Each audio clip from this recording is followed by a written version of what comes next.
नमस्कार।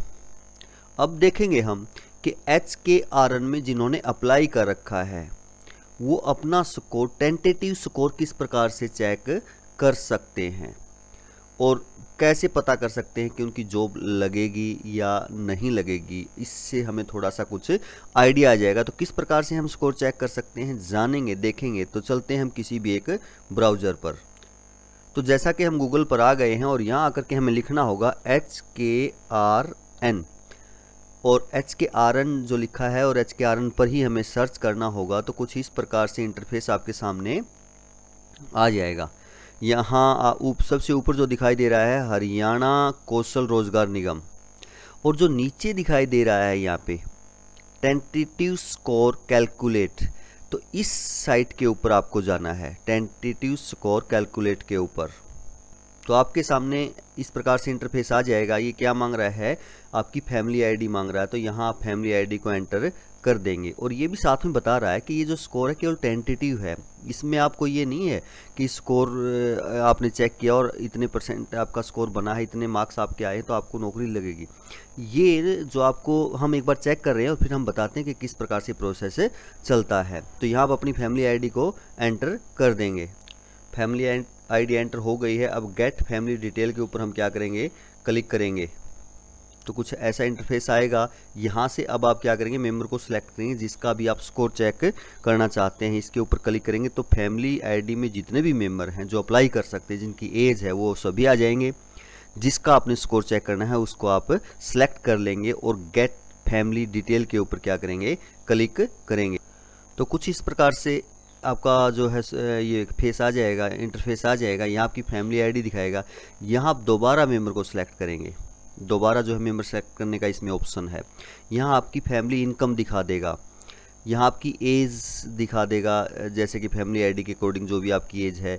यहाँ आपसे पूछ रहा है do you have relevant skill certificate, यानी कोई आपके पास स्किल सर्टिफिकेट है जैसे NCVT का है या कोई और है। तो आप यहाँ से येस और नो पर सिलेक्ट कर लेंगे। यहाँ से ओपन करेंगे और येस और नो पर सेलेक्ट कर लेंगे। फिर ये पूछ रहा है do you want to avail social economic benefit, यानी कि आपने सोशल बेनिफिट इकोनॉमिक का फ़ायदा उठा है आपके पास। तो यस है तो यस कर देंगे, अदरवाइज यहाँ नो ही रहने देंगे। यहाँ आपसे पूछ रहा है have you qualified in the CET exam, क्या आपने CET एग्ज़ाम पास किया है। तो यहाँ से ओपन करेंगे, अगर किया है तो यस, और यदि आपने क्लियर नहीं किया है तो नो पर ही रहने देंगे। फिर यहाँ आपसे स्कोर पूछ रहा है डू यू पोसेस ए, नहीं, यहाँ आपसे पूछ रहा है do you possess higher qualification than the applied post, यानी कोई हायर क्वालिफिकेशन के ऊपर भी आपने पोस्ट अप्लाई किया है, यानी +2 के बाद की जो यानी BA डिग्री के ऊपर है उस पे पोस्ट पे अप्लाई किया है तो यस करेंगे, अदरवाइज नो।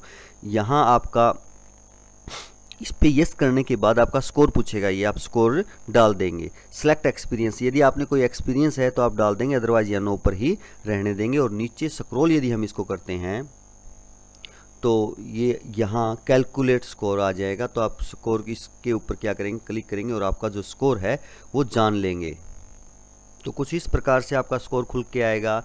ये ऊपर लिखा हुआ है your tentative score for same block, यानी जिस ब्लॉक में आप हैं उसके लिए आपका, उसी में आप किसी पोस्ट के लिए अप्लाई करते हैं तो आपका स्कोर 80 है।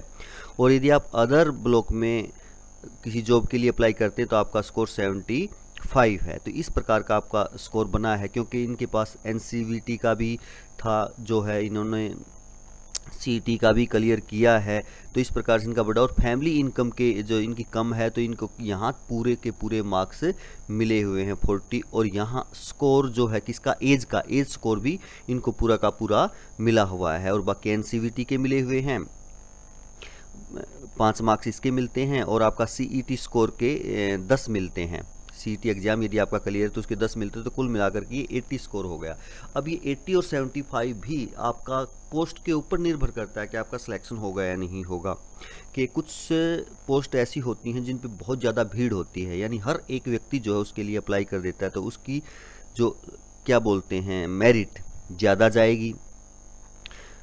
तो उस पे कंपटीशन ज़्यादा होगा। और मान लिया कोई आप सिलेक्टेड पोस्ट पर अप्लाई करते हैं जिसके लिए क्वालिफ़िकेशंस की जो कंडीशन हो ज़्यादा हो, तो उन पे कम होगा। यानी जैसे आप डिग्री के बेस पे करते हैं, डिग्री के बेस पे भी कुछ और कंडीशंस अप्लाई होती हैं, आपसे टेट मांग लिया जाता है या सीईटी मांग लिया जाता है, तो उस पे कम कैंडिडेट होते हैं, तो उसमें आपको कम स्कोर वाले का भी हो जाएगा। तो ये अलग अलग पोस्ट के लिए अलग अलग आपका क्राइटेरिया इस प्रकार से बन जाता है। तो इस प्रकार आप अपना स्कोर चेक कर सकते हैं कि ब्लॉक आपका सेम ब्लॉक के लिए क्या है, अदर ब्लॉक के लिए क्या है, और किस पोस्ट पर आपका सिलेक्शन होने के चांस है और किस पोस्ट पर आपके सिलेक्शन होने के चांस नहीं हैं। तो आशा ये प्रोसेस आपको समझ में आया होगा। अगर ऐसा है तो आप चैनल को लाइक और सब्सक्राइब कर सकते हैं। धन्यवाद।